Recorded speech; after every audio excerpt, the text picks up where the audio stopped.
This year's Paris-Nice has been a mini preview of what's in store at this year's Tour de France. From Alberto Contador's dominating time trial win to American Christian Van der Velde's solo victory. The yellow jersey has changed numerous times and now rests upon the back of Case d'Epargne's Luis Leon Sanchez. He put on an impressive show in yesterday's Stage 7 when he attacked Contador and exposed a chink in the Spaniard's armour. Today, the contenders get one more shot at yellow as some big climbs await on Stage 8 of the 67th edition of Paris-Nice. Next on Versus.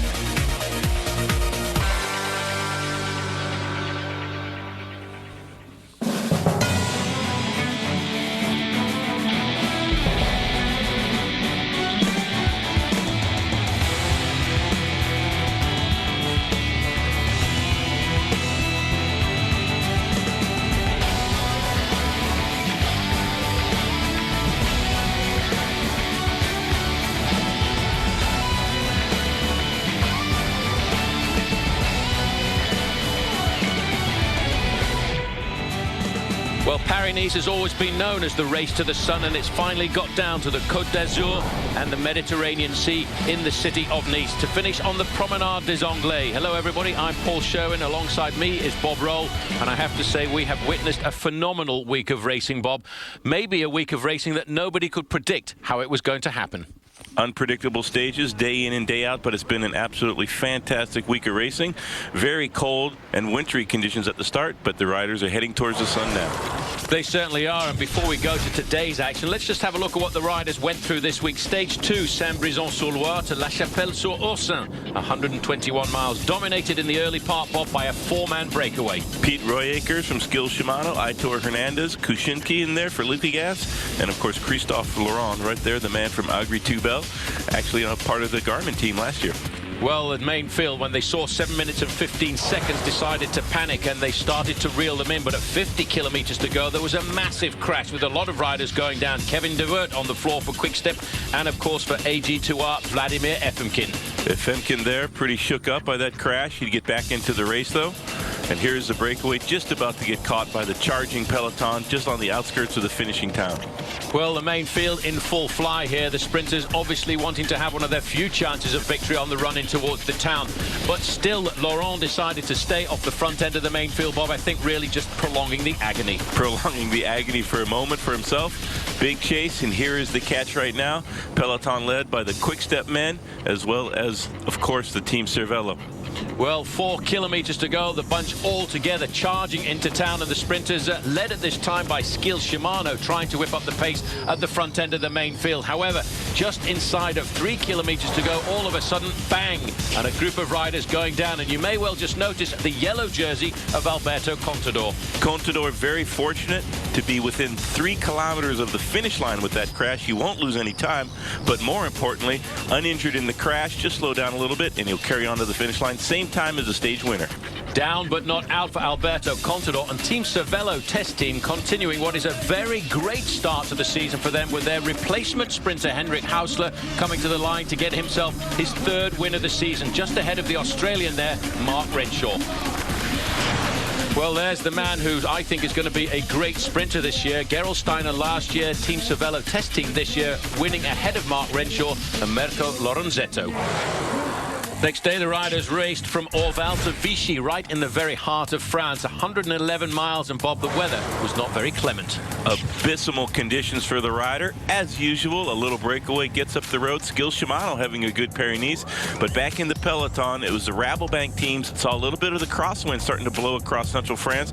Went to the front and detonated the field.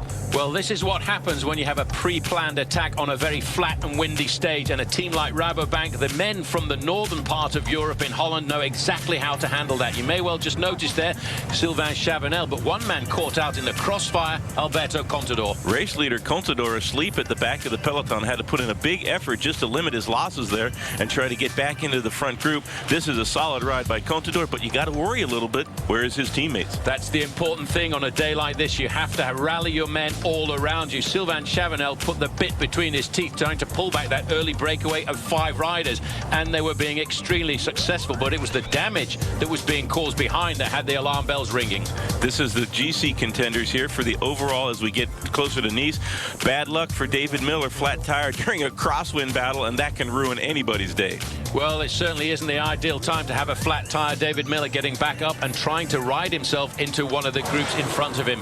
On the running down towards the finish line, there was a very long move at 1 kilometre to go set up by Team Rabobank, but it was covered very admirably here by Sylvain Chavanel of France. Chavanel riding like a true champion, very aggressive, chasing down the brakes. He's isolated there. 3 Rabobank riders, and it was Juan Antonio Flecha trying to win the stage. But on the run-in towards the line, just watch this. The kick here, the concentrated effort by Sylvain Chavanel was never going to give up, and that got him the stage win on this occasion. A slow race at 40 kilometres an hour, but for Sylvain Chavanel, getting the win there just ahead of Juan Antonio Flecha, and in third place, Sebastian Langeveld. Well, next day, the riders moved from Vichy to the very heart of France and Saint-Etienne, the capital of the manufacturing of bicycles. In the early part of the race, it was dominated really by a 6-man breakaway. And I have to say, Bob, right in the middle there with the orange shoulders, Christian van der Velde. Great to see Van der Velde in the breakaway. He had a big crash in the prologue, lost some time there, not factoring in the overall, but not exactly let up the road. He had to really work for it. He had to really work for it, and people always say, why go in the long breakaway? Well, Christian van der Velde on this day felt that the breakaway wasn't going fast enough, so he decided to rip them to pieces with 18 kilometres to go. That's just more than 12 miles of racing. Well, that's a move, real panache on that move on the part of Christian van der Velde. These were the riders that were with him in the breakaway, but Christian's solo mission, time trialing to the finish line, trying to hold off the chasers. Van der Velde could feel that the group of riders he was with was starting to weaken, which is why he chose this point to try and survive off the front end of the main field, because as a seasoned professional, Bob, he knows that once the group starts to speed up on the run-in towards the finish, it's very easy to get caught. And it was this man, Alberto Contador, attacking the group, trying to close the gap down to Christian van der Velde. Perhaps tactically speaking, you let the race leader, who in this case is Sylvain Chavanel, do the work, but Contador feeling good on the last climb of the day, chasing down Christian van der Velde. Well, over the top of the final climb of the day, Contador was only looking for 20 seconds on Christian van der Velde, but the advantage for van der Velde was the run-in towards the city of Saint-Etienne was all downhill. Very technical descent, lots of twists and turns. Christian van der Velde into the streets of Saint-Etienne, 1 kilometer to go. Watch this, though. Luis Leon Sanchez barely making that corner, trying to catch back up to the wheel of Alberto Contador. Well, Contador taking all kinds of risks on the descent, but no risks at all for Christian van der Velde. Lost a lot of time in the first few days of racing, but this is what he was looking for, and he was going to cherish this moment, celebrating his young baby girl, Bob, that was born during the winter. And here are your stage results. Yves second place, and Mirko Lorenzotto, he wound up third. With absolutely no change in the overall classifications, Chavanel still on top after the finish. We spoke to Christian van der Velde. I never intended to do anything like this today. I was just looking out for myself. It was a crazy day. It was very aggressive at the front. And a lot of days like today, it's better just to be off the front. So I was thinking more just I didn't want to crash anymore. I crashed really bad in the prologue. I got half my body gone with skin. So I was really looking out for myself. And then slowly but surely I realized that I was pretty strong in the group. So yeah, I had a little gap and I just went. Stage 5 took the riders 204 kilometres, 127 miles from Annonay to Vallon-Pont-d'Arc. And after 13 kilometres, a break of 3 riders got clear. Jeremy Watt of Française des Jeux, Tony Martin of Columbia, and Thomas Vogler of Bouygues Telecom. They were in front by about 3.5 minutes, but with 14 kilometres to go, Bob, again, a nasty crash. Coming around this blind corner, there's a little traffic island there, a couple of touches of wheels, and down on the curb go about half the field right there. Nobody seriously hurt in one of those crashes that happens every day on races like Paris-Nice. On the run-in towards the finish, though, Tony Martin, Bob, launched the first assault. Martin very aggressive. He was chased by Thomas Vogler. Vogler playing the spoiler there, but this is the attack that counts. 7 Ks before the finish, Jeremy Waugh goes up the road. Never won a bike race in his career previously. He was looking now to try and open up his account, and it was all up to Tony Martin to chase, and Thomas Vogler, I think, making a big mistake here and not working at all. Vogler, not the best tactician out there on today's stage, clearly the fastest, but he could not quite catch Jeremy Waugh. Great stage win for the FDJ man. Well, the main field came in more than 2.5 minutes in arrears, but again, with Jeremy Watt winning ahead of Vogler and Martin, there was no change in the overall classification.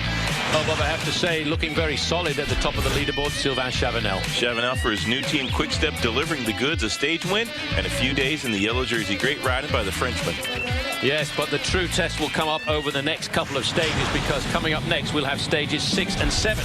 And one of those is L'Etapa Reina, the queen of stages.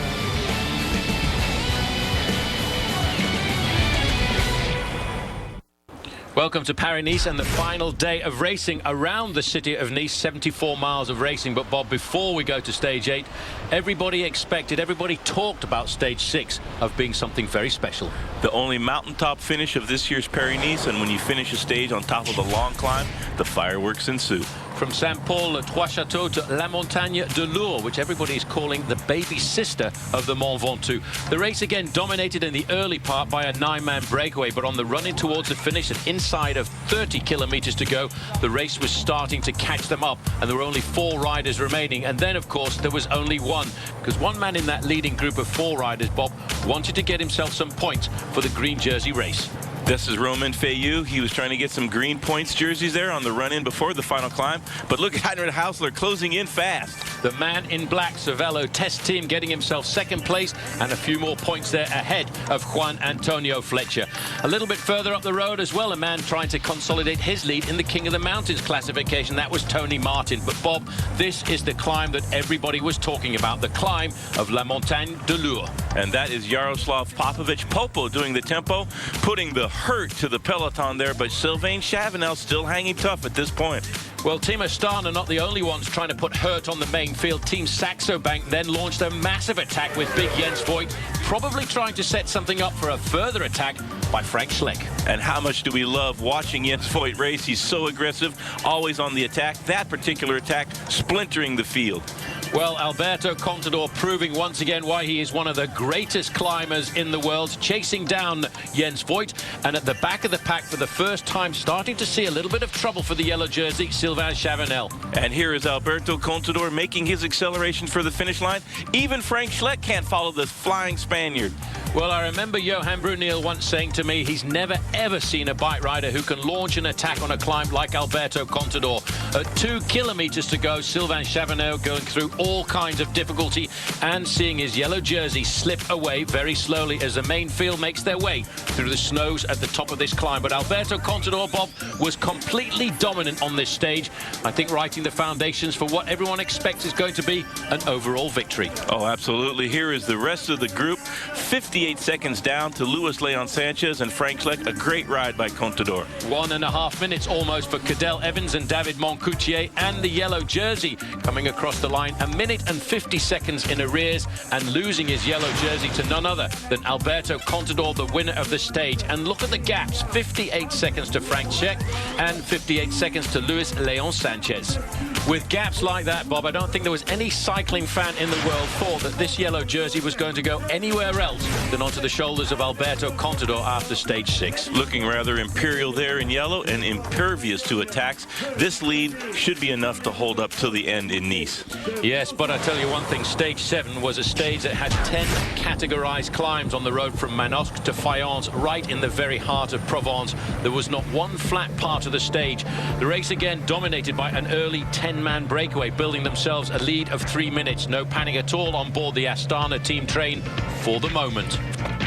This is Velez, a star of the future on the Milram squad. He put in a pretty substantial attack with the chase, led by Kay Deparnia. You can see Alberto Contador now with no teammates, however. The only way to win a bike race is to try and isolate the leader, and that's what everybody has done on this stage to Alberto Contador. No teammates left on a very tortuous and tricky descent. A very heavy-duty bike race, 10 categorized climbs, very small roads, lots of twists and turns, very technical. Colombe having a great day, and so is Luis Leon Sanchez, the man in red and black with the yellow shoes. Only 3 riders left at the front of the race. A little chat between 2 former teammates here on the left at Luis Leon Sanchez, talking to the overall leader, Alberto Contador. I wonder what that was all about. Starting the Col de Bourigay, one of the final climbs of the day, and Tony Colombe again trying to put a little bit of stress onto Alberto Contador, but the race was slowing down a fraction, allowing riders to come back like Frank Schleck, Jens Voigt and Sylvain Chavanel. And here is a big attack put in by Luis Leon Sanchez, shaking his head at the moto driver there, trying to get around these corners. Sanchez, one of the best descenders in the sport.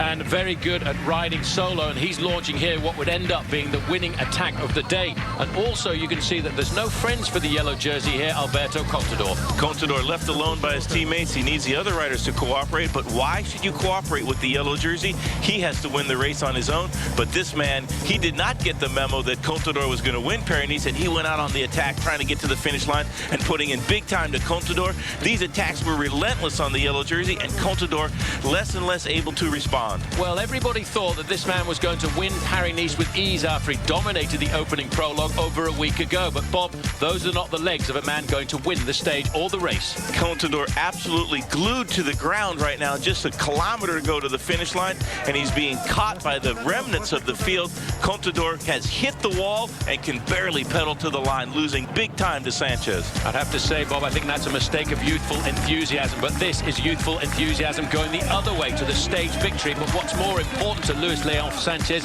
is what are the time gaps going to be as he crosses the line for the victory.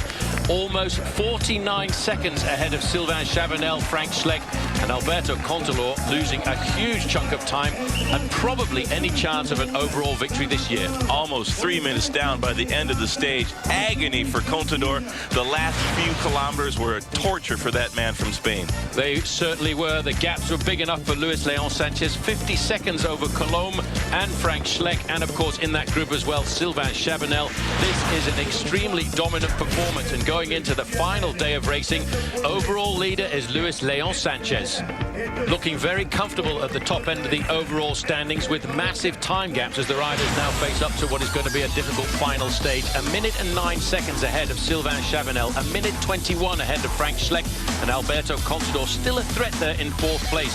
But behind, the gaps are starting to look rather large, aren't they, Bob? Absolutely. Look at that man in 7th, Kevin Steeldreyers. Mark that name down as a man of the future.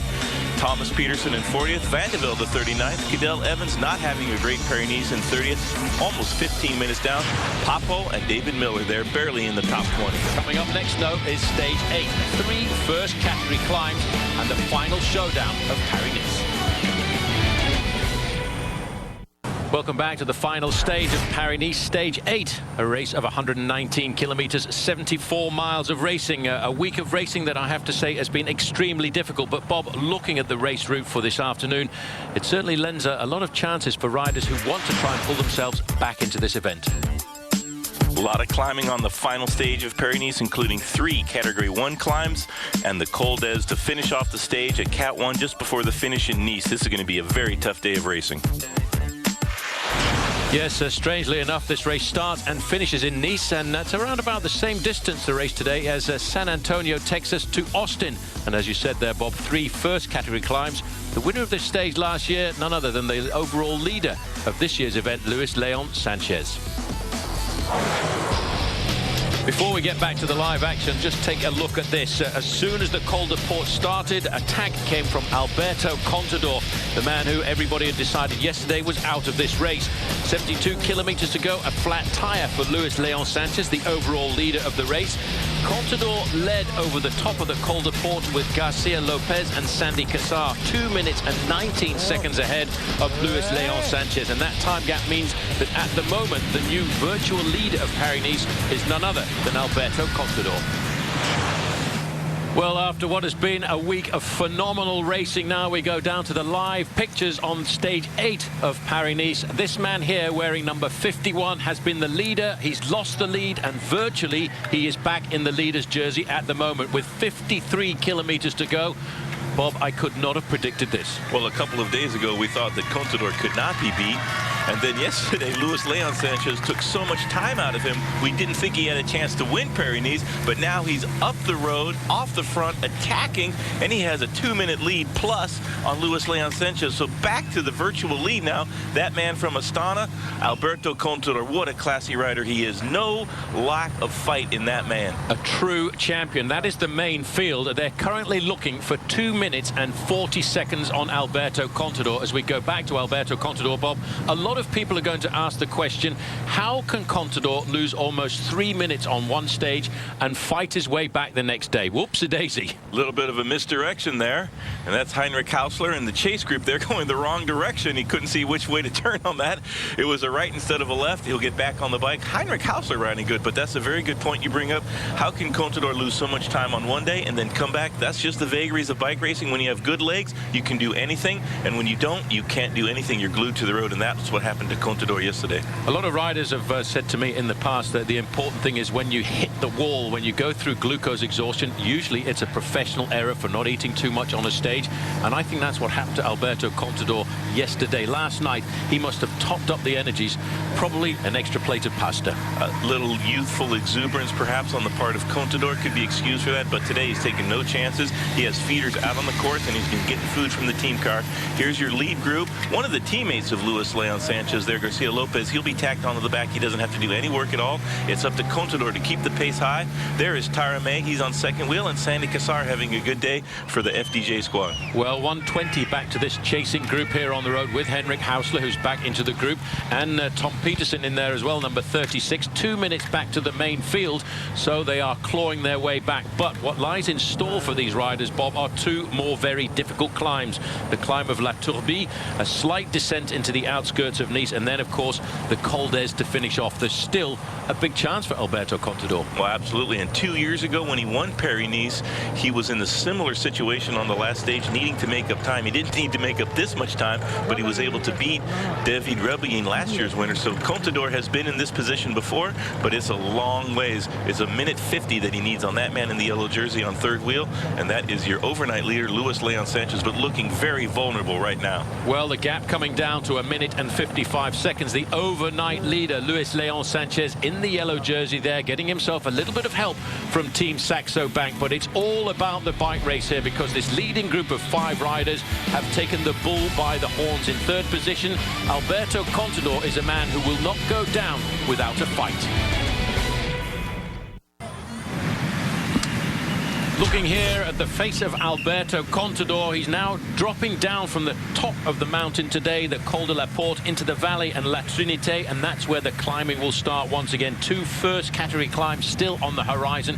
Bob, this is a great battle. This has been actually a great Paris-Nice. Very classy bike rider. You know, we very rarely see one of the big GC stars of the sport disintegrate the way we saw Contador do, because he didn't eat adequately. He hit the wall, as they say, he bonked, and he lost a lot of time to the overall leader, Luis Leon Sanchez.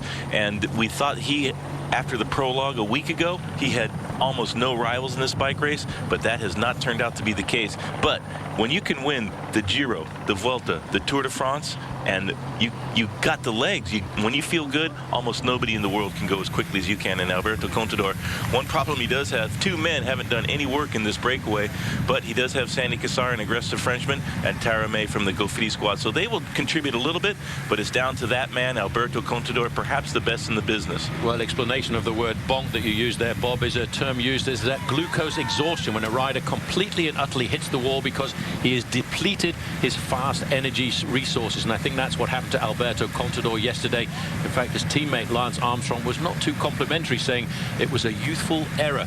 And at least this young man is young enough, I think, to learn on errors like that. And in fact, I remember a certain Lance Armstrong making the same error on a climb called the Jouplan in the Tour de France a couple of years ago. He found himself chasing big Jan Ullrich in 2000 and nearly lost the Tour when it seemed as if he had everything well in hand, had been dominated throughout that Tour. But it's always, you got to still win. You can't take anything for granted in the sport of bike racing, and the fortunes of even the very best can turn on a dime. Well, the time gap now back down to 1 minute and 45 seconds. So the book's turning towards the advantage of the overnight leader, Luis Leon Sanchez. But there are still 2 very difficult climbs to go. A brief reminder of the riders in that leading breakaway: Contador, Garcia Lopez, Tara May, Aitor Hernandez and Sandy Cassar. This is the chasing group at around about 1 minute and 15 seconds, Bob. And Jaroslav Popovic is in this group, and he is chasing like a maniac. He wants to get back up to his leader, Contador, and do some tempo and try to hold off the chasing peloton. A couple of stage winners from the Tour of California also in this chase group: Rinaldo Nocentini and none other than Tom Peterson from Garmin Chipotle. That's a big star of the future. Tom Peterson having a great season so far. Well, this is their main field, the green jersey there. Today on the shoulders of Sylvain Chavanel, not reputedly a great sprinter, but this is not really, Bob, has it been a race for the sprinters? It's been very difficult. And in fact, the race organisers and, of course, the man who runs ASO nowadays has decided that he wanted to make Paris-Nice this year an epic battle. Very much like the profile of the Tour de France in the month of July. Absolutely grisly profile for the riders throughout the week. Only one stage out of 8 for the sprinters, and that's a pretty tough race route.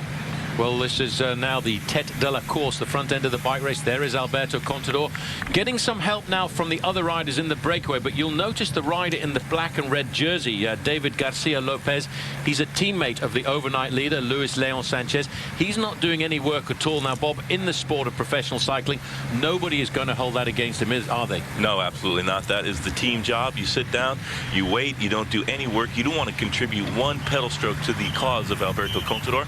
Also, what he needs to do is conserve his strength in case his team leader, Luis Leon Sanchez, needs him to come back for the last couple of climbs and do some tempo. He might be the last man left for the Caves d'Epargne squad. The gap is coming down now to 1 minute and 38 seconds to the group of the yellow jersey, but we're now in the flattest part of the course, Bob. There's around about 4 or 5 kilometers of flat here, and before we get to the end of this flat part of the road, if they've still got a minute advantage, there is a big chance that Alberto Contador can open up the time once again on the climb of the Col de la Tourbi. Alarm bells ringing for Luis Leon Sanchez. He needs to do something special on these flat roads before the last couple of climbs.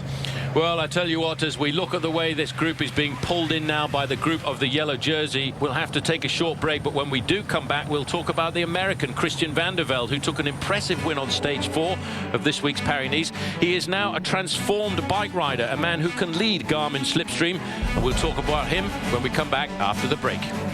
We knew before the tour his power numbers that he was putting out and his body weight and how consistent he was in his training and sort of how happy he was as a person. It was just coming together for me.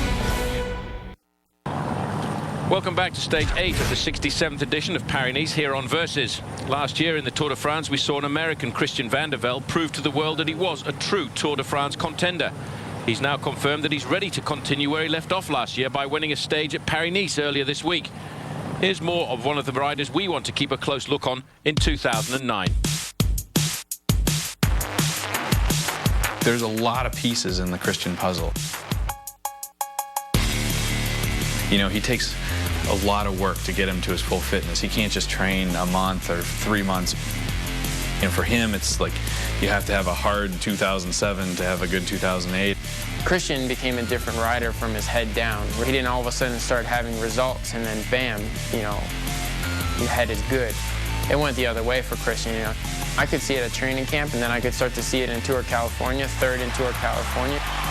You know, pink jersey in the Giro, and then it just evolved, and then he was like, damn it, I can do this. He had a breakout season last year and it was pretty amazing at the Tour.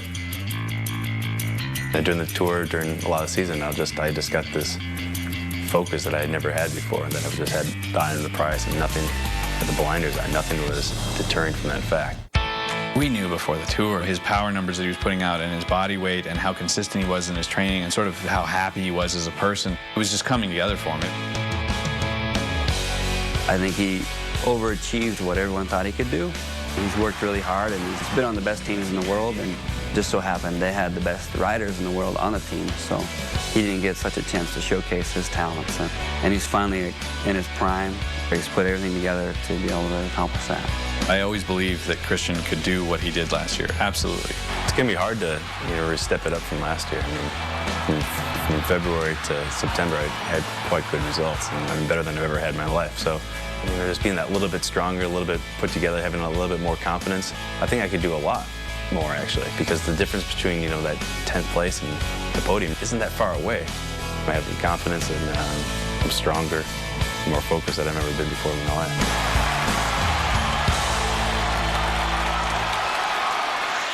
Well, I think Bob Vande Velde really did come of age last year. 4th place overall in the Tour de France. It gives you a completely different confidence when you come into an event. Well, to work for other riders, the big team bosses, is one thing. And when the pressure is on to work for yourself and come up with the big results like Christian has been doing, including winning the Tour of Missouri last year, it shows that he is a man on the rise, a special rider. We need to keep a close eye on that man. Well, even though I have to say Christian van der Velde not showing in the overall classification this week, I think that's really, Bob, a little bit because of the fact that he had bad luck in the prologue, crashing out, and then, of course, losing some time in the crosswinds. But this race today is all about the battle for leadership and dominance of Paris-Nice. Luis Leon Sanchez there, leading the race at the start of the day by 1:09 from Sylvain Chavanel, 1:21 to Frank Schleck. And he thought at the start of the day a comfortable 1 minute and 50 seconds ahead of Alberto Contador. But right now, he's looking a little bit shaky. Oh, absolutely. It's shaky. Here is Contador in the front group, continuing to keep himself topped off, all of the energy that he will need throughout the rest of the stage. He doesn't want to take the chances that he did a couple of days, or yesterday, excuse me, when he lost the time that he's trying to make up now. Well, I think, you know, once you've had a bad day like that, you have to make sure, and it has to be repeated. It's amazing how many times that you have to remind a professional bike rider to keep eating every 15 to 20 minutes. The gap now down to 1 minute and 7 seconds, but I'm not too concerned about that gap, because in a few moments' time, I think the terrain is going to turn back towards the advantage of one Alberto Contador, because he really is an incredible climber. The peloton here has caught the pursuers, the second group out on the road, being led by the Saxo Bank squad. Frank Schleck, he started the day pretty close up on the overall, and if Luis Leon Sanchez is having a difficult day, we could see a lot of attacks to this group on the La Tourbe, the next climb, in just a couple of kilometers. Team Saxo Bank lending a hand to Team Case d'Epargne at the front end of the main field. They realize now they've got 4 or 5 kilometers to try and peg back as much time as possible, because once we get out of this valley and into the small town of La Trinité, that's when the race starts to kick up once again, and it's uphill for around about 8.5 kilometers, 5 miles. A very difficult ascent of the first category climb of La Tourbe. A slight descent, Bob, and then the famed Col d'Ez, and that's where we remember in 2007 a certain young Alberto Contador showed us that he was going to be a great champion of the future. Well, we didn't think that Contador had any chance to win Paris-Nice that year. He took enough time out of David Rebellin to win this race overall, and he finds himself in a very similar situation on today's stage. That man is leading in the yellow jersey, Luis Leon Sanchez. Team Saxo Bank, a very powerful squad, and they've done all the work to bring this gap down. Now within a minute, just 50 seconds to the leading group with Alberto Contador. But once we get to the next climb, La Tourbe, I think that gap is going to continue to increase. It will completely change. Luis Leon Sanchez, by the way, has had a very good start to this season. He won the Tour of the Mediterranean because of the strength of his team Case d'Epargne in the team time trial to start off with. He defended that right the way through the Tour of the Med, and of course he won the first stage of the Tour de Haute-Var. Now you can just see these riders here, Bob. They are stretched out into a very long line. I would say there has to be a certain amount of panic in the main field there when you've got a man like Alberto Contador who will not lie down and die. No, most certainly will not. He is such an aggressive bike racer. You're not able to do that without having the best legs also in the group. Contador is doing a great ride today.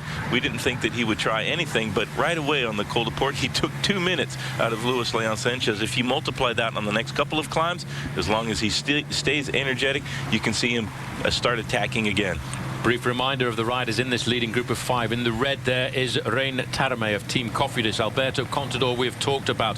David Garcia was the rider in the black. Aitor Hernandez for Team Euskaltel, and Sandy Cassar. The gap is now down to just 40 seconds, and right around the corner is the next climb of the day, the Col de la Tourbe. We'll take a very short break.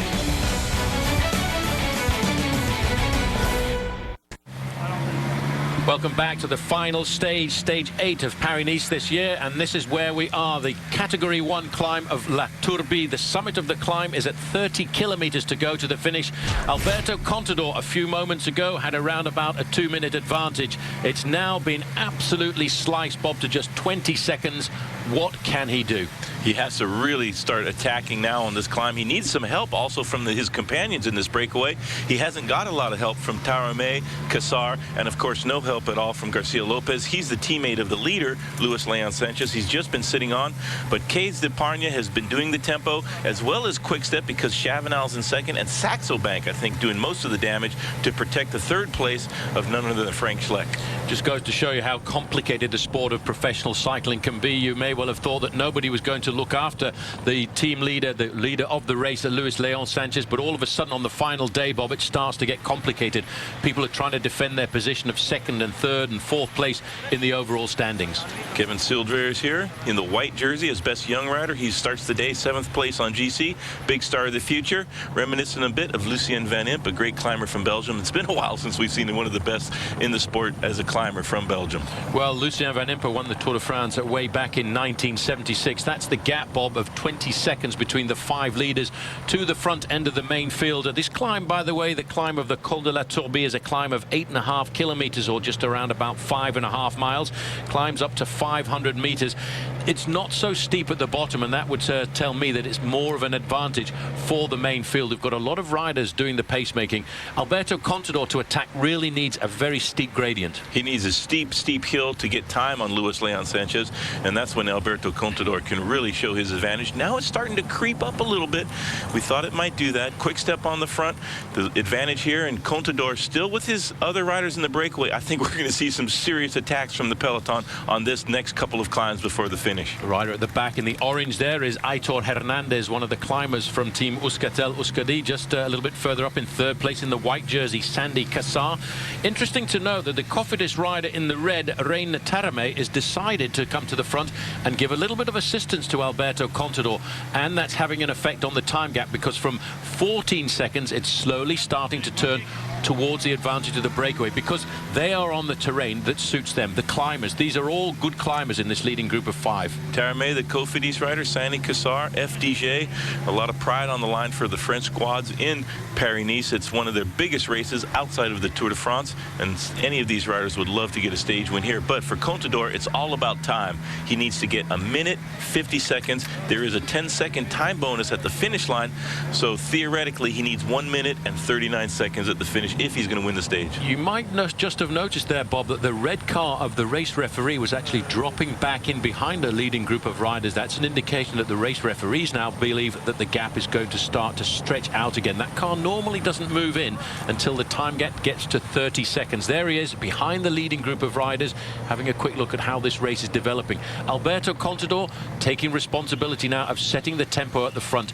He was looking at the start of the day, as you said, for 1 minute and 50 seconds, and it's creeping back up now to 30 seconds. Well, Alberto Contador, he's added not only to his climbing prowess, also a lot of power in the time trials and on the flat roads, and on a false flat like this before the steep parts of the climb, he can gain time even on a chasing peloton. I think he's going to do some serious damage, and Luis Leon Sanchez is really going to have his work cut out for him if he's going to be able to catch up to this man and defend his jersey. Well, in 2007, a couple of years ago, Alberto Contador said to his team manager, Johan Brunel, at the start of Paris-Nice, I want to win Paris-Nice. I'm going to win Paris-Nice. And going into the final day, we actually thought that he couldn't do it at all. But he just proved at that moment, that was the moment, I have to say, when he started to assume the mantle of being a team leader. Oh, absolutely. Team leader, so critical.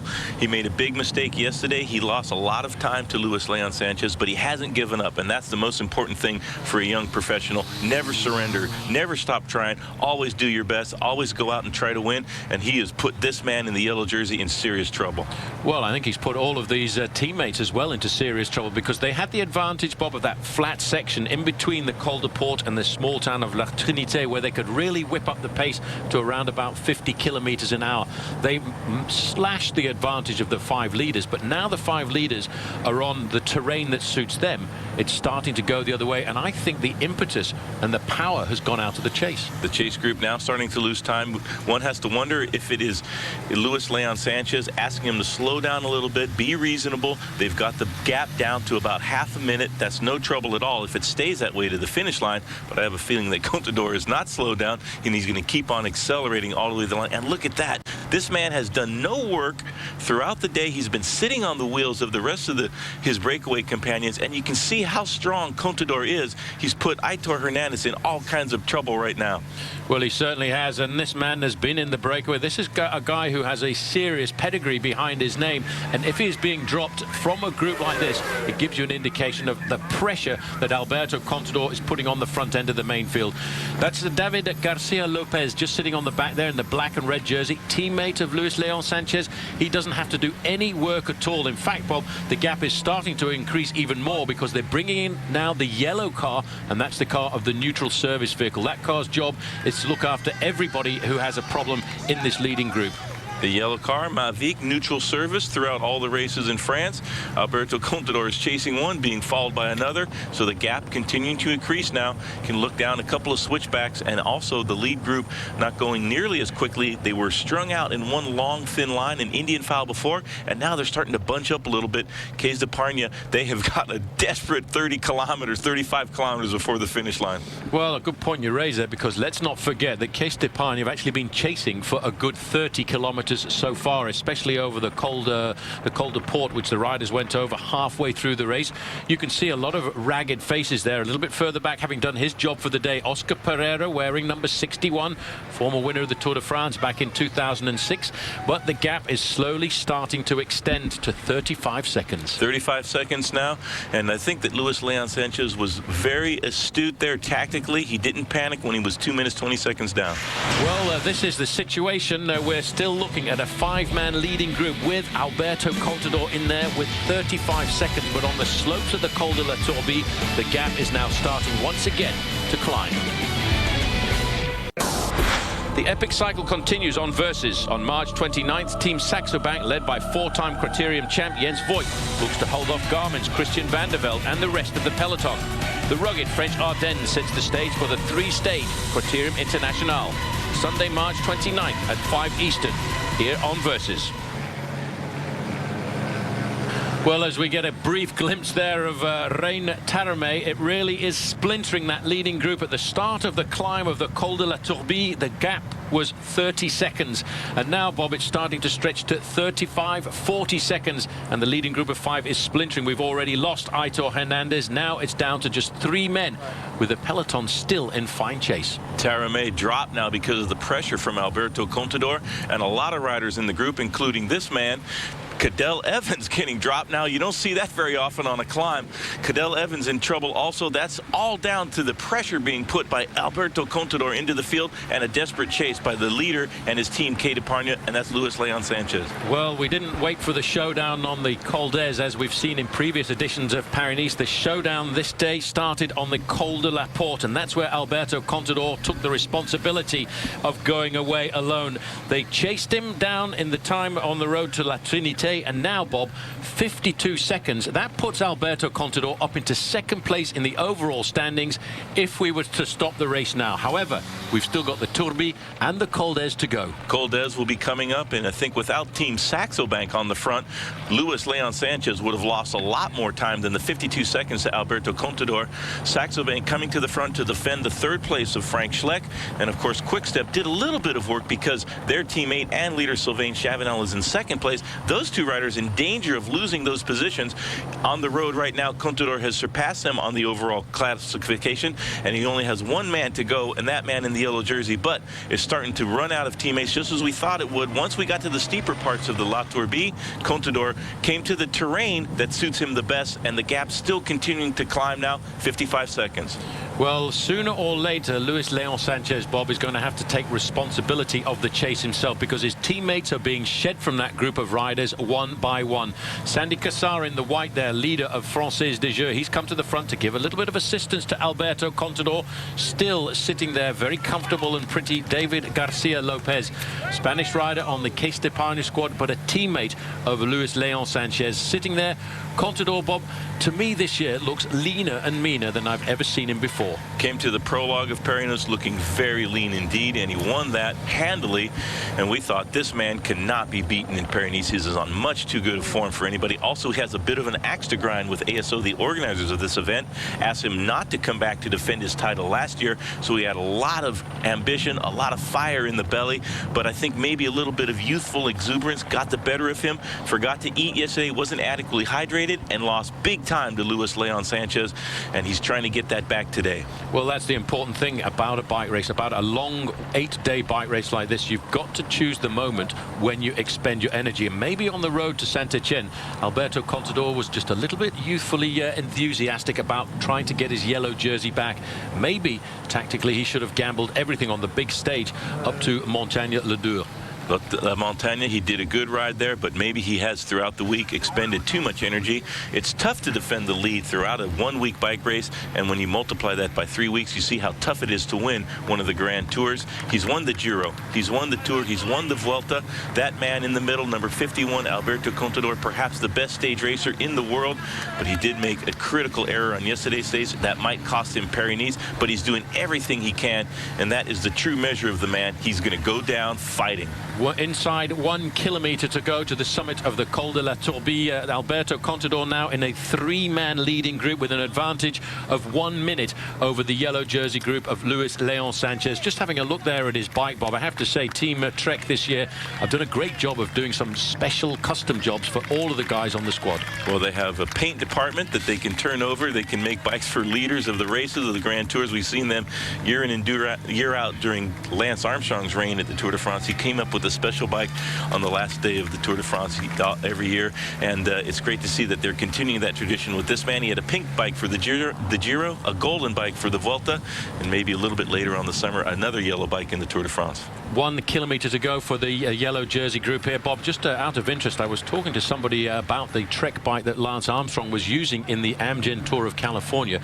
It was actually a custom paint job. It took 40 hours to paint that machine, and it was actually worthwhile looking at. Yes, a beautiful bike. Trek coming with the beauty for the Livestrong and Lance Armstrong come back to the sport, and it's been great to have Lance back in the sport. The Tour of California was off the hook day in and day out. Such huge crowds following the man from Austin, Texas, Lance Armstrong. Certainly, and I know Lance Armstrong is watching this at the moment because he's been out on his reconnaissances throughout this week, riding the time trial course of the Tour of Italy, riding some of the mountain stages of the Tour of Italy.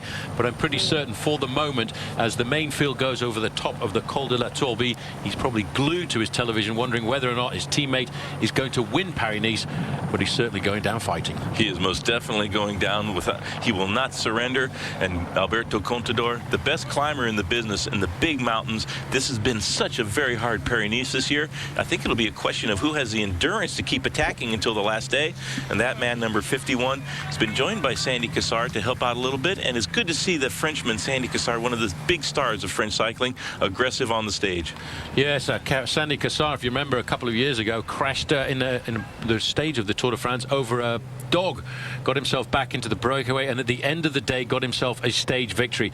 Luis Leon Sanchez in second position there, champion of Spain in the individual time trial. In the green jersey, Sylvain Chavanel, the man who took the yellow jersey away from Alberto Contador, and there's a lot of discussions going on in the main field. You can just see Team Astana coming up to the front. That's a little chat with Jaroslav Popovic in the turquoise and yellow jersey there. A long stretched out team there. We'll get a definite time gap, Bob, once we get to the top of the climb here. I think that's the banner there. It's come down from the 55-second mark to around about 50 seconds as they go through the summit. 50 seconds. Saxo Bank still on the front. Luis Leon Sanchez is going to have to look a long ways down the line there to find a teammate. In case Saxo Bank turns off the gas, he might be in some serious trouble. Well, at 30 kilometers to go, we've now gone over the summit of the Col de la Torbie, a brief descent down into the outskirts of Nice, and what's on the horizon is the final climb of the day, the Col d'Ez. Can Alberto Contador pull enough out to get second overall, or maybe the overall lead?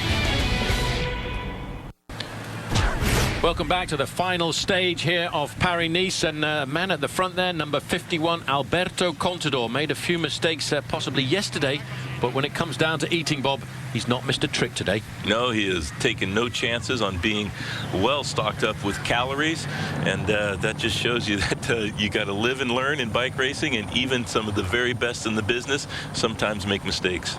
Well, just looking here at the backdrop, this is the Alpes Maritimes just outside of Nice. It really is a great backdrop for a bike race here this afternoon, and an incredible bike race we have witnessed since the very start of the race. Alberto Contador made a serious error yesterday, losing over 2.5 minutes on Luis Leon Sanchez, and now he's trying to ride himself back up the overall classification. The time gap is locked in at 50 seconds, and if it stays at 50 seconds, then Alberto Contador will run away with second place He's looking at 1 minute and 50 seconds to get the lead away from Luis Leon Sanchez. And Bob, as we look down there at the Mediterranean, in a few months' time, in the month of July, this is where we'll actually be starting this year's Tour de France. Just down the road in Monaco will be the start stage for the Tour de France in July, and that is going to be a magnificent backdrop, which promises to be perhaps the most competitive Tour de France in many, many years. You've got Armstrong, you've got Contador, you've got the Schleck brothers. It's going to be absolutely fantastic. Cadel Evans, the list of Carlos Sastre, it goes on and on and on. And if this is a little bit of a window into the future, it's going to be a great Tour de France. And let's not forget, very similar to Paris-Nice, with all of the mountains in Paris-Nice backed up down towards the end. The organisers of the Tour de France, in their ultimate wisdom, have been kind enough to us to put the Col de la Mont Ventoux on the Saturday before the finish. The most feared climb in all of cycling will be the penultimate stage of this year's Tour de France, and anybody with the lead is going to need a lot of time if they don't feel good on the last day. That second to last day, it's going to be a huge stage. Especially, for example, if Alberto Contador was in second place going into the final weekend of racing, because this man is not going to go down without a fight. He actually said at the start of this season he's only going to come out to race his bike races to win. This year he's already won the Tour of the Algarve. He won the opening prologue in Paris-Nice, and of course he won stage 6 up to the mountaintop finish of Montagne de Lure, and of course now he's trying to win this bike race on the final stage. I have to say, Luis Leon Sanchez is fairly lucky here, Bob, because he's got the assistance of 2 other teams who are prepared to come to the front. Team Quickstep, the team of Sylvain Chavanel, are doing a fair amount of pacemaking, but there's a lot of work being done by Team Saxo Bank. Saxo Bank on the front, and that's a man for the future. Fuglsang, the bird song on the front of the peloton. Mark that name down in your books if you want to see a star of the future. They're hoping for great things from him in the future. Might not do the Tour de France this year, but he's having a great Paris-Nice, and he's leading the chase now of one of the best in the business, Alberto Contador. A great ride by Fuglsang. Well, Sandy Cassar now, Bob, I think on the front here, in the white jersey of French team Française des Jeux. He probably is starting to believe that there's a possibility of getting a stage win out of this Paris-Nice for France. They've already had a win on their team, Jérémy Roy, who just a couple of days ago got his first ever professional bike race victory. Well, motivation is a strange thing in bike racing, and a lot of times it takes a teammate's win to motivate you to get to the front. We saw that happen with the sprinter on the Garmin Chipotle squad down in the Tirreno. He saw his teammate Christian Van de Velde win the stage, and so Tyler Farrar did a great job winning a big stage in Tirreno against the greatest sprinters in the game, including Mark Cavendish, your countryman from Britain. So when a teammate wins a stage, and this is what Sandy Cassar is perhaps thinking in the back of his mind, is Jeremy Waugh can win a stage, I don't want the attention from the team to be shifted to him. I'm the big star of the squad. I'm going to try to win a stage myself. Right now, put on your seatbelts and buckle yourself in, because this is a rip-roaring technical descent off the summit of the Col de la Torbie. They're dropping down into the very outskirts of Nice, and that's when they'll start the final climb of the day, the Col d'Ez. On this descent, Bob, I think this descent is technical enough for the leading group of 3 riders not to lose too much time. That would be the hope for the rider Sandy Cassar, as well as David Garcia Lopez, and of course Alberto Contador. Peloton not quite as easy to go in the big group down the very technical descents. If it's wide open, you can make up some time in a big group, obviously. But on this type of descent, where it's very technical, lots of twists and turns, you can actually do a little bit better in a smaller group as long as the riders around you are good descenders. Just sitting at the back there, the Australian rider wearing number 15 was Matty Lloyd. He's a rider who I think will ride a lot better later on in the season. A man they expect to perform well in the Tour de France for Team Lotto.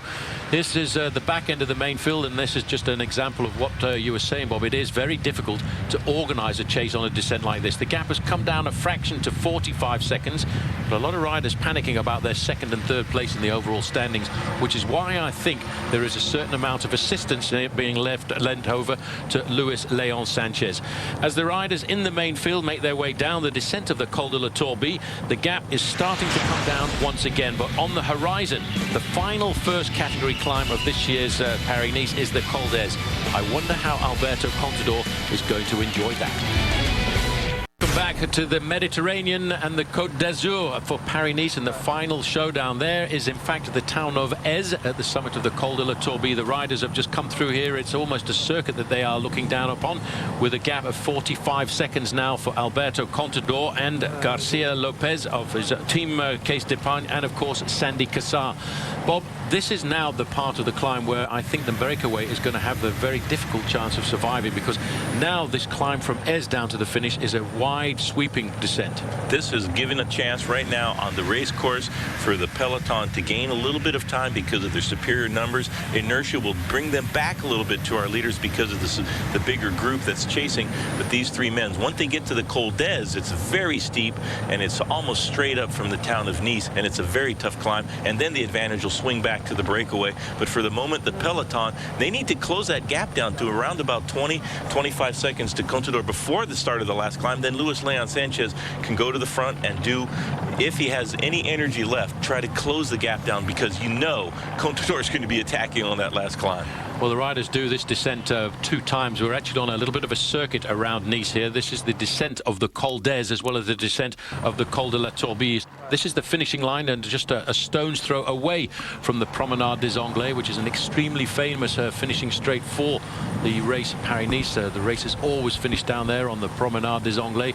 The main field at the peloton at 42 seconds, clawing their way back now to what has been an incredibly brave move by Alberto Contador on the final day of racing here at Paris-Nice. This at the back end of the main field, Bob, gives you a little bit of an idea of how fast these men are going. All in single file there, the riders flying down the second to last descent out on the course before the last climb of the day. Beautiful rugged terrain here in the south of France, and a great backdrop for an incredibly fantastic race. We saw Sean Kelly dominate this race, but all of the big stars of the sport have wanted to put their name on the record books of Paris-Nice. It's a great bike race, and Alberto Contador, the 2007 winner, was not allowed to defend his title last year. He's got a little bit to prove here in Paris-Nice, and the organizers have had Astana come back to the race. Contador looked to be impervious to attacks. That did not turn out to be the case, and it's Luis Leon Sanchez leading overall. Well, what he's looking to do now is try and, as you said, Bob, conserve at least 15 to 20 seconds advantage at the start of the Col d'Ez, because the start of the Col d'Ez, once they go through Nice, is a really steep ascent. Once you get to the top, it levels out a fraction, turning towards the advantage of the main field. But Contador will not give up. He's still hoping, I think. What he's doing here, this is really now, I think, Bob, just for pride more than anything else. And courage as well. He's got one more climb. He'll be able to gain some time on the last climb, presumably, if the rest of the race goes the way it has done, but he might not have enough roadway to take the tremendous amount of time he needs to get back from Luis Leon Sanchez. 1 minute and 50 seconds is the gap at the start of the day. Well, 1 minute and 50 seconds now with 21 kilometers to go is starting to look a little bit unattainable, but second position is still attainable. He only needs 50 seconds to get himself up into second place overall. Just in front of him is Frank Schleck in third place overall, which is why Team Saxo Bank are trying so hard. A little bit further forward in front of him is Sylvain Chavanel, second overall at the start of the day, and that's why we've seen 1 or 2 riders from Quick Step coming up to the front end of the main field. And I think that has been the serious advantage for Case d'Epargne here this afternoon. The team of course, Leon Sanchez. They, I think, left to their own devices, Bob, may well have been under a little bit of pressure today. Oh, absolutely. Without the help of Saxo Bank, I think the gap would be a lot larger right now, and Luis Leon Sanchez would be really panicked. Sanchez, one of the big stars of Spanish cycling. We saw him win a great stage in the Tour de France. He always wins consistently throughout the year, but this would be his biggest win to date in his career. He was heralded as the next Miguel Indurain earlier in his career, and now he's starting to confirm some of the early hype. And Luis Leon Sanchez is a great bike racer, very calm. He rode a very mature race tactically, and he's deserving of that yellow jersey that he has on his shoulders right now. And it seemed as if it was a very comfortable advantage that he had over Contador, but that was in serious peril after he flatted and the first big climb of the day when Contador was going so fast. 25 seconds is all that remains with 12 miles of racing left to go to the finish. Swinging around here, a little bit of an ascent as we start to get ourselves to the outskirts of Nice.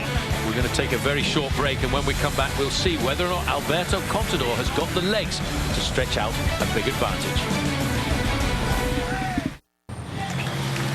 Well, this is Alberto Contador at the front end of the bike race again, and he's putting Sandy Cassar now into difficulty, Bob. He's also putting into difficulty David Garcia Lopez, the teammate of Luis Leon Sanchez. Alberto Contador knows that this is the last chance. This is his last chance to do something and get time.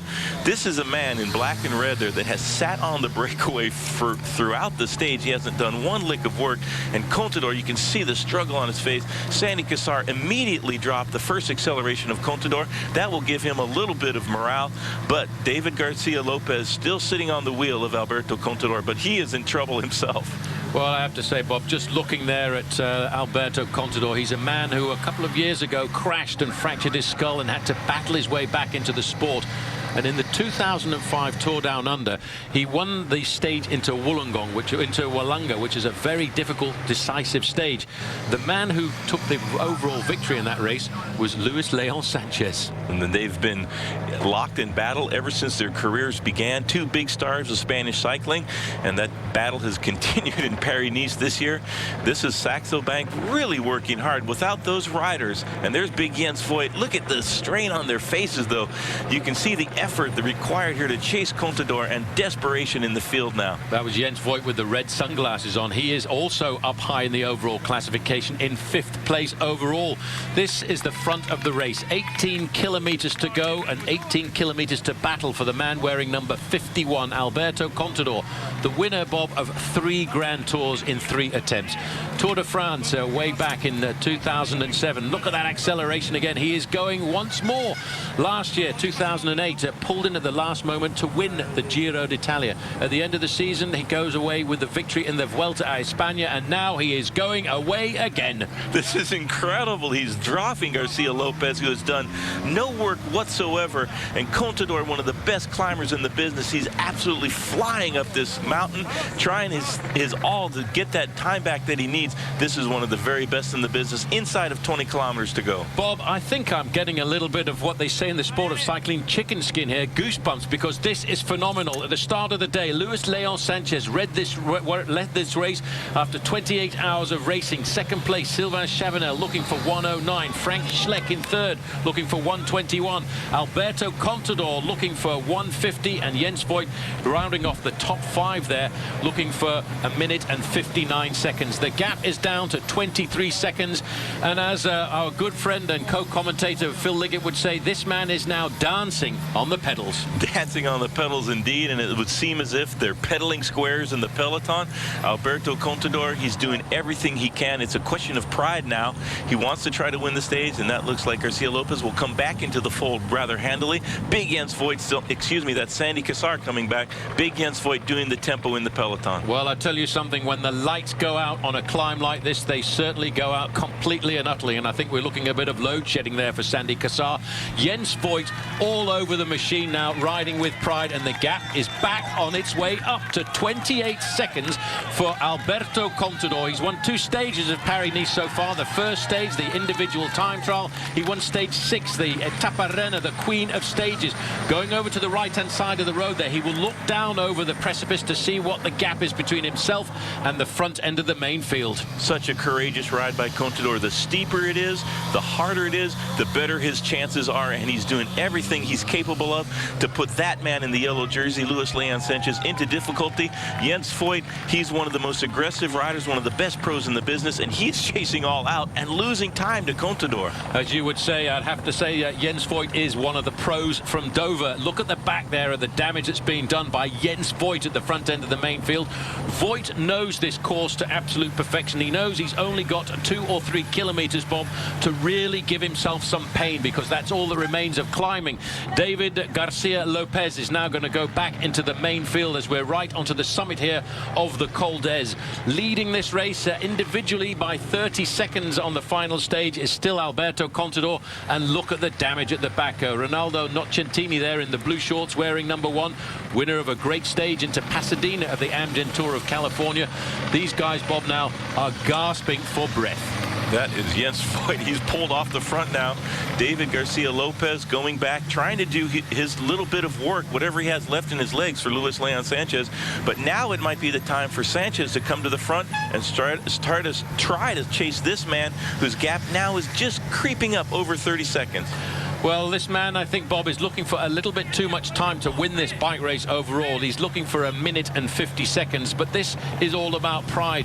He is now hoping that he can build up enough time on this section of the final climb of the day up to the summit of the Col d'Ez to try and win the stage individually.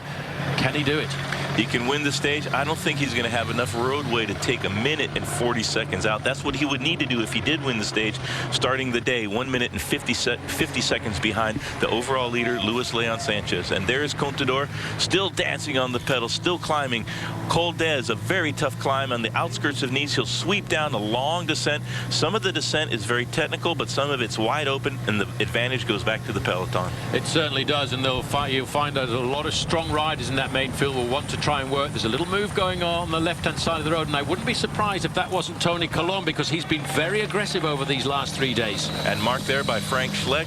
Let's see if Luis Leon Sanchez can gather his forces at the front and try to reduce the disadvantage here. Schleck is getting a bit of an advantage there. He cannot let Frank Schleck get too far up the road. Well, Frank Schleck started the day in 3rd place in the overall classification. He was looking for 1 minute and 21 seconds, and I'm surprised to see that Luis Leon Sanchez, Bob, is not reacting. I would have thought he would be all over a move like that. Oh, absolutely. He needs to react. You can see the big gear he's turning and struggling a little bit. There goes Cadel Evans. Nice move to see the man from Australia, aggressive and feeling better as this race has gone on. Well, I'm not sure why Cadel Evans is making that move there. Maybe just to prove to everybody else here this afternoon that he's still got a little bit of firepower in those legs, and he's building himself up to the profit of the Tour de France. Going through 1 kilometre to go to the summit, Alberto Contador knows now that there's a big battle behind.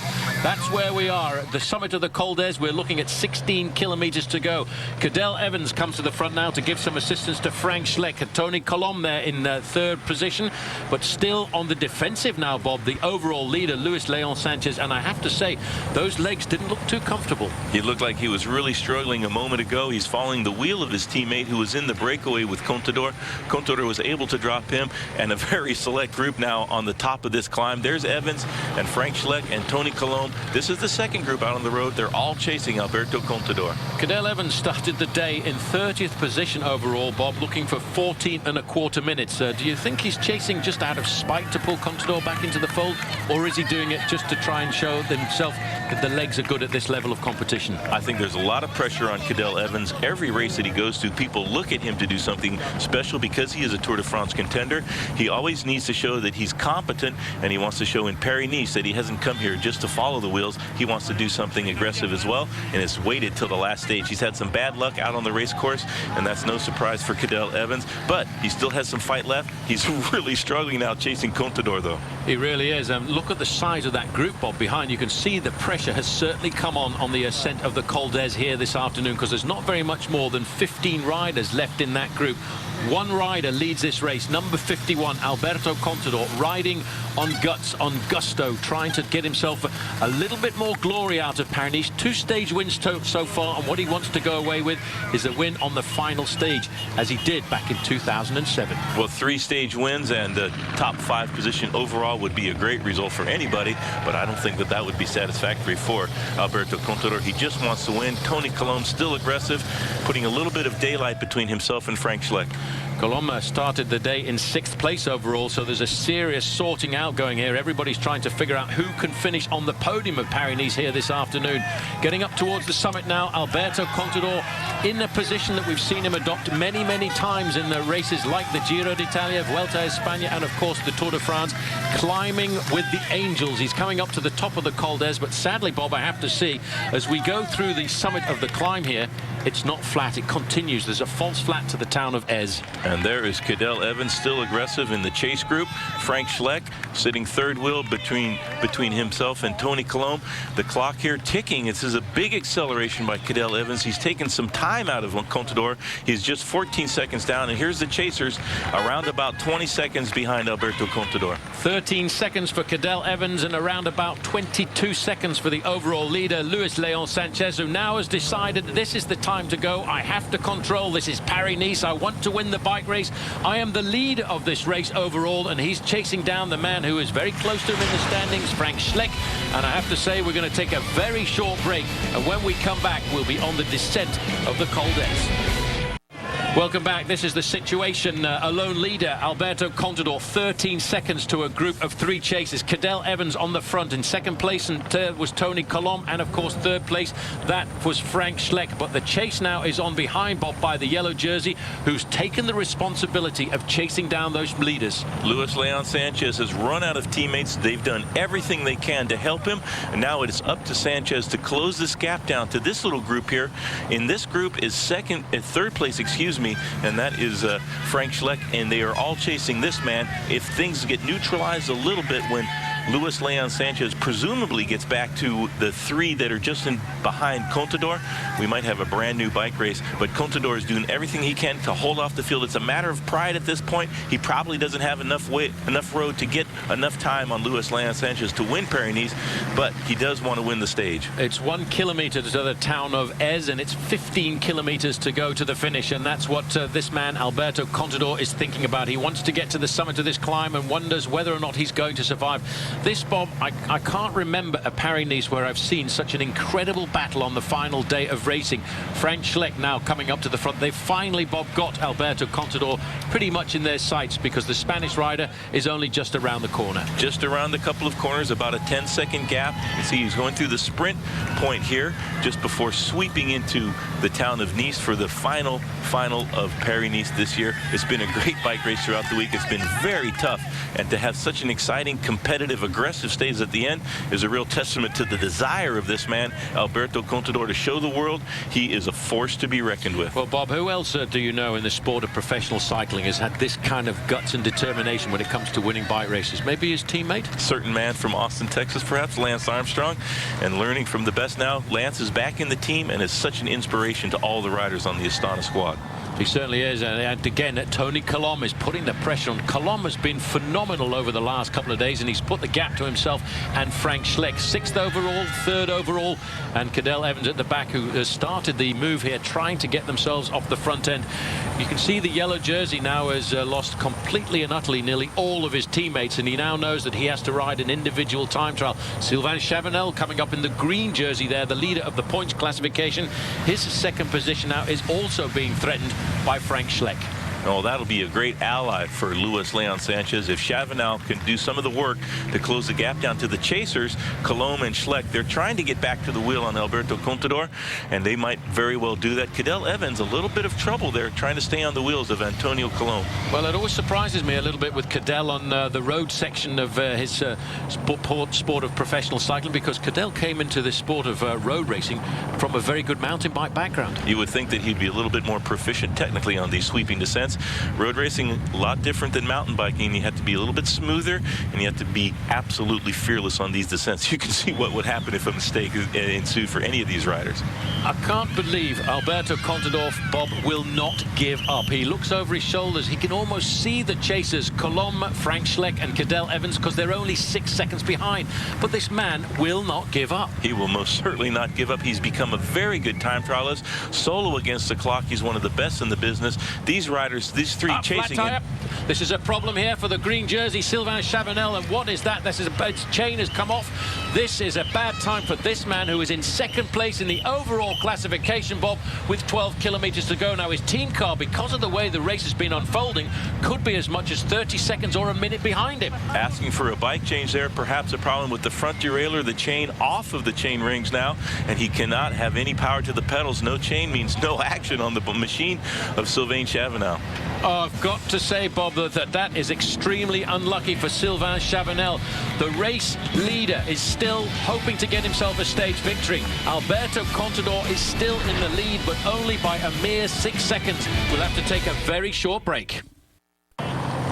Well, these are the chasers now, and that is the yellow jersey of Luis Leon Sanchez. He now is trying to ride himself back into the race Paris-Nice here this afternoon. He started the day with 1 minute and 9 seconds from Sylvain Chavanel and 1:21 to Frank Schleck.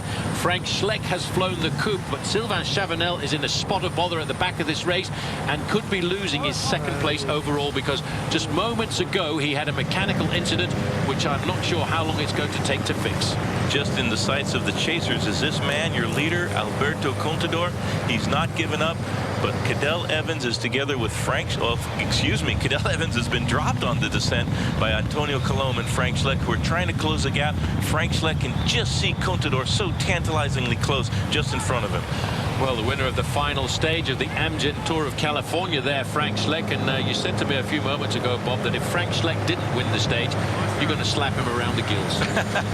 His team has done an incredibly hard chase throughout the day. And when you see your teammates chase that hard, you want to finish it off. You want to get the goods. You want to deliver for them and honor their effort. And a stage win would go a long way in that. And this is a little bit of, would you say, dirty pool there?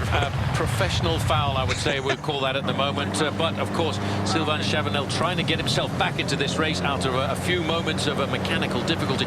You can still see Alberto Contador. He's got like 2 seconds advantage over the two chasers. He will not give up, Bob, until they're right in his slipstream. And here is Luis Leon Sanchez chasing. He wants to get back to the wheel of Frank Schleck, who is in 3rd place overall. And if they happen to catch Alberto Contador, all the better. But Luis Leon Sanchez, no teammates left, doing all the work on his own to defend that yellow jersey.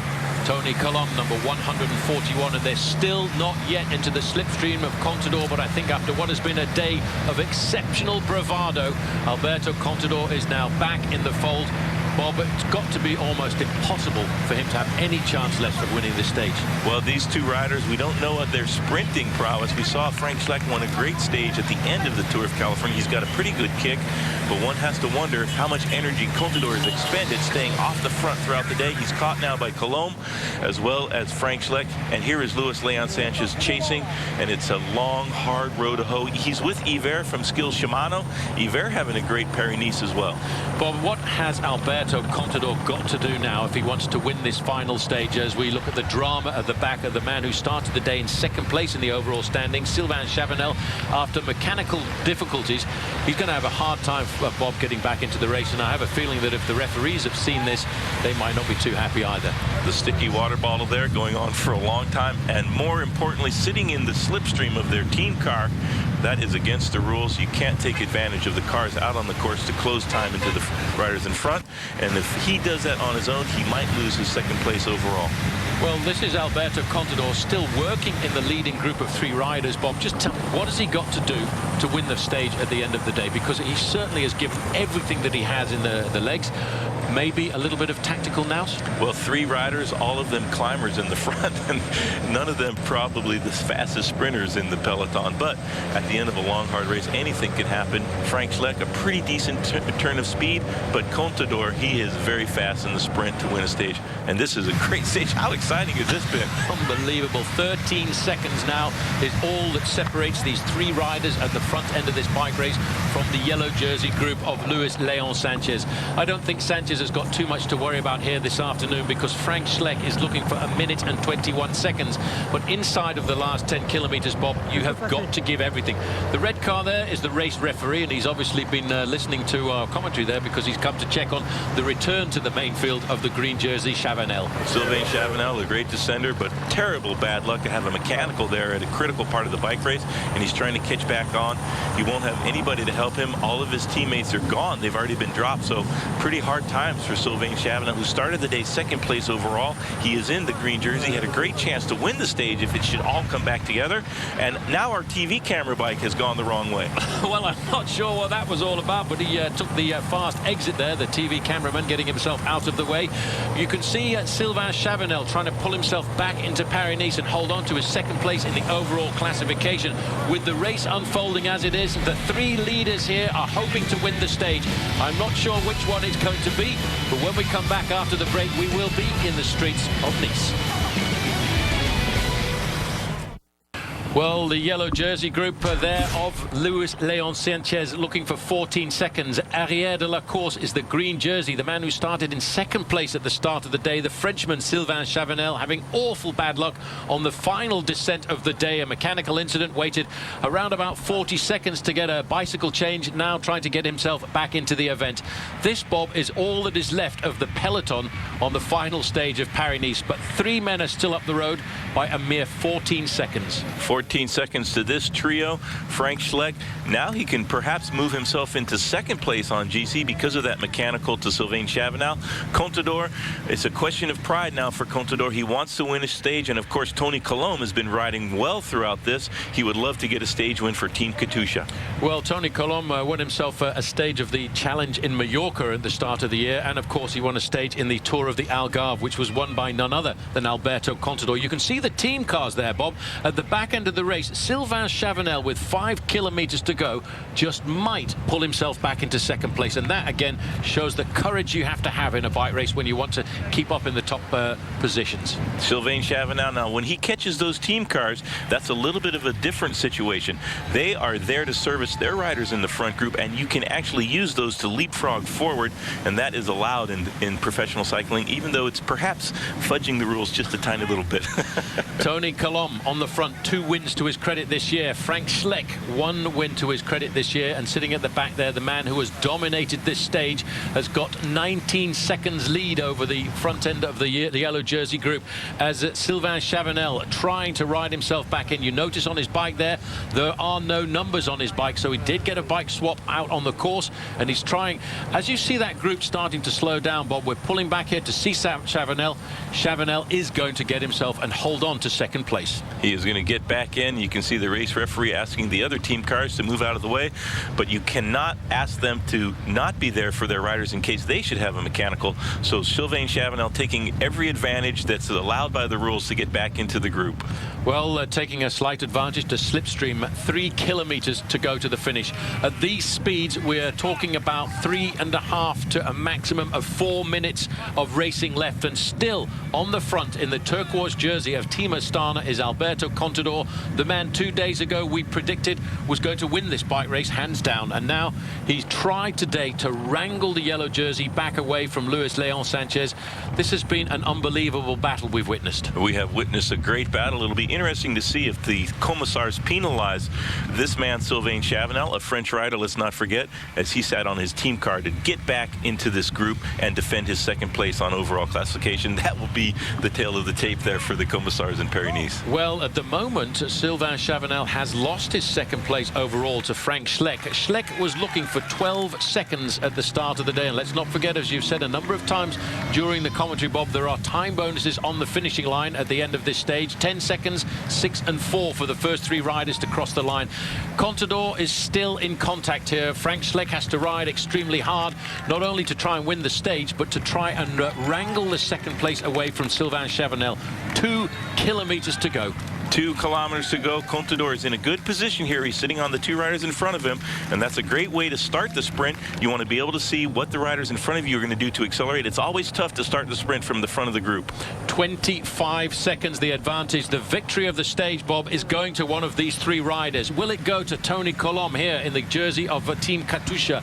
Frank Schleck, who was the winner of the stage into the final stage of the Tour of California, into where was it? It was into Escondido down by San Diego, and that was a great win. Very similar situation, lots of tough climbs out on the race course. Frank Schleck was able to win the sprint. He was in the breakaway with the rider. He was so aggressive throughout the day. On today's stage, he's put in 1 attack, and it's been very effective.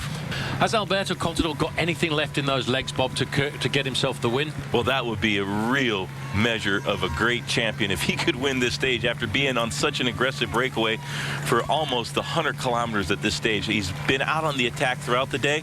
A little bit of a discussion there. They don't want to give Frank Schleck any daylight at all. Now Tony Colombe is closing the gap. Now that's a great advantage for Contador. Well, Contador taking up 3rd place now with a kilometer to go. The Flamme Rouge, the red kite, the international sign in professional cycling that there's only 1,000 meters left to go to the finish. They are digging deep in the main field there. You can see a lot of help now is coming from Team Quickstep, and this is because of the fact that they're trying to keep their man in the green jersey in second place overall. That time gap, Bob, can't be very much more than 12 or 15 seconds. Contador in a great position there. He took a gamble.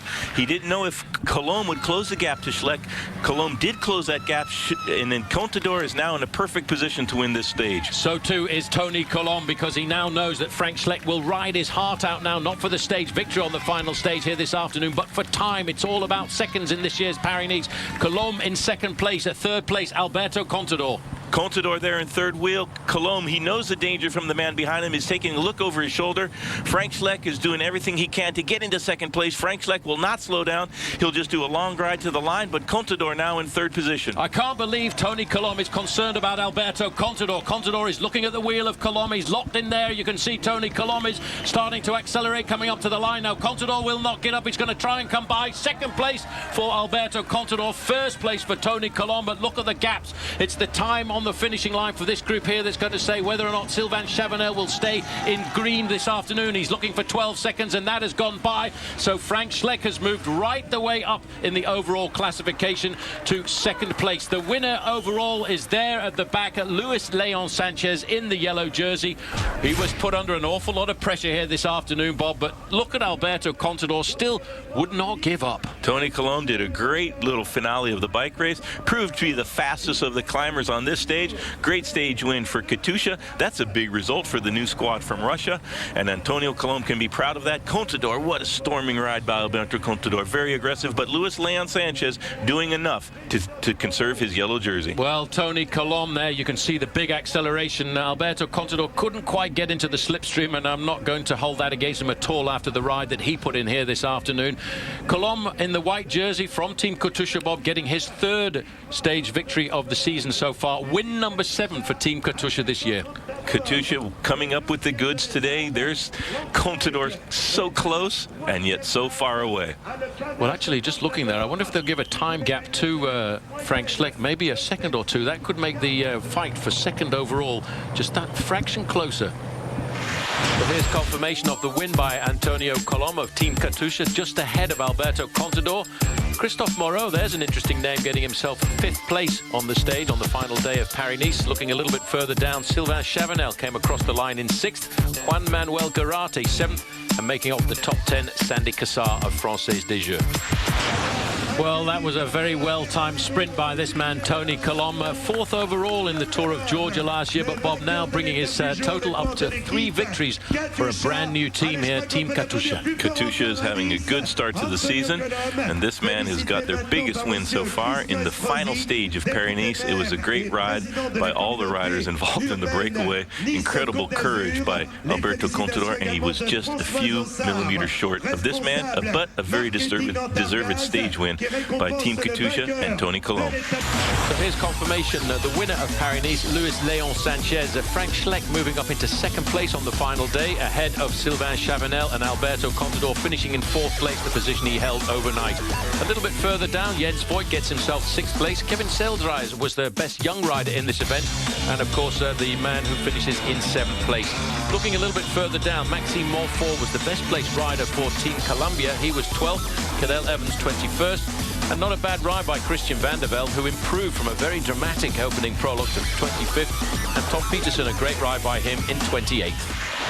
Well, this is a man who, when he won the Tour Down Under in 2005, the Spanish journalist said to me, Bob, that he is going to be the next Miguel Indurain. Well, he is, of course, the Spanish time trial champion, and a man who I think has got a big future ahead of him for Spanish cycling. Luis Leon Sanchez next in a long line of great Spanish cycling champion.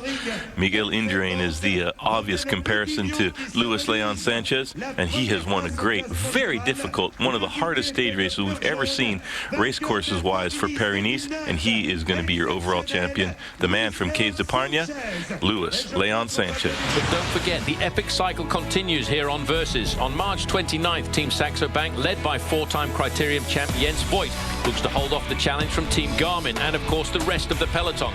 Sunday, March 29th at 5 p.m. Eastern, right here on Versus. So don't forget, for a full schedule of all the races here on Versus and some exclusive features and interviews, log on to versus.com. So until the next time we're here for Cyclism Sundays, on behalf of Bob Roll, I'm Paul Sherwen saying, stay with us.